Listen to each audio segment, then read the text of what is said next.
I might upset some people with this one, but it's important, so let's do it. I've worked with over 100 mid and high stakes professionals, and I've noticed something. The players that rarely tilt aren't necessarily ultra disciplined or emotionless robots. They've built lives that outside of poker they genuinely enjoy living, and inside of poker they're consistently doing the right things. That combination, that's what makes them unshakable. So let's jump into those. Okay, so building a life that you actually enjoy outside of poker. I want you to think of your life like a biosphere.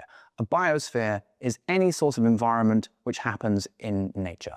Now, in nature, in a biosphere, there is a ton of biodiversity, lots of different living organisms which all coexist. And when some sort of disaster or adversity happens within that biosphere, such as a flood or a fire or a disease, there is enough diversity to support the overall biosphere and that it can bounce back. Now, let's compare this same analogy to your life. If the only thing that you have going on is poker, when poker goes badly, which it will sometimes, it's going to feel like your whole life is collapsing because you've got nothing else around it to support the biosphere, which is your life. You've got no biodiversity making up your day-to-day existence. So having other things going on, such as hobbies, fitness regimes, a girlfriend, friends, good family connections, that will support the overall ecosystem, which is your life. One of my original poker mentors said to me,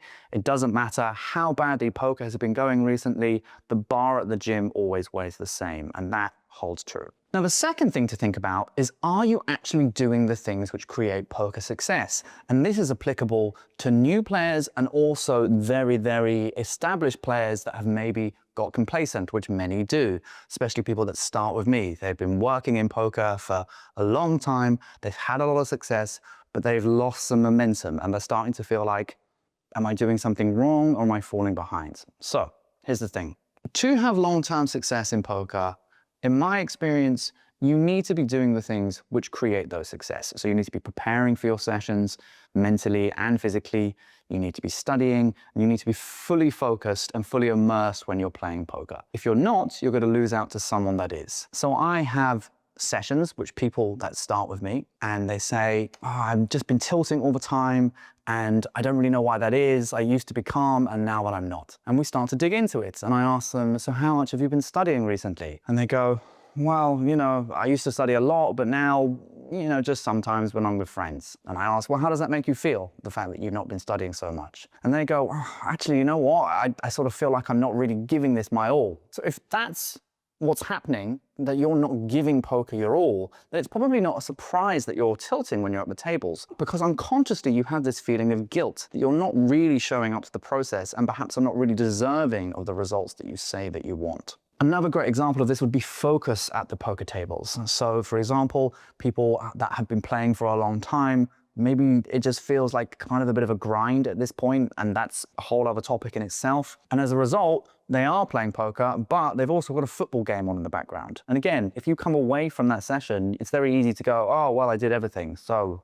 you know, it's not my fault, but I lost. But really, like, you know that that's not what a high-performing professional looks like. So if that's the narrative that you're giving to yourself, it's probably no surprise that you're tilting when things don't work out your way. There's two sort of expectations that I wanted to quickly draw attention to. The first one is the distinction between tilt and disappointment. If you're in a very high equity spot, let's say you're on the final table of the GG Millions and you get two-outed, it is totally reasonable to be having some strong feelings after the fact. It's natural to feel disappointed in that scenario, but that's different to starting to perform badly, to start spewing it off or playing differently because of whatever's been going on at the table. So that's the first one. The second thing is, I think there are scenarios where people are legitimately doing all of these things. So they have a life outside of poker, which they genuinely enjoy, and they are showing up fully to the process of having success in poker, and they still experience strong sensations of tilt at the poker tables. So if you are that person, from my experience, what that usually indicates is that you have something going on under the surface in the unconscious mind, which needs healing or needs looking at in order for you to be able to experience poker tilt-free. And really that's an invitation to step into inner work and working with things more in your internal world rather than the external world, which is to say, working with the subconscious mind, working with memories, working with your emotions. So let's wrap this up. If you want a tilt-free life, first, have a diverse life full of things which you enjoy, which also include poker. And then secondly, do the things consistently which create poker success and be honest with yourself about how consistent you are being with those things. And if you can do that, it's a tilt-free life where you can print. While creating a tilt-free life is simple, that doesn't necessarily make it easy. So if you would like support building a life which you enjoy living, which is tilt-free, then shoot me a message on Instagram and join one of the many people I've worked with. Okay, that's a wrap. If you got value from this video, please like and subscribe for regular poker performance content. To winning more and having more fun.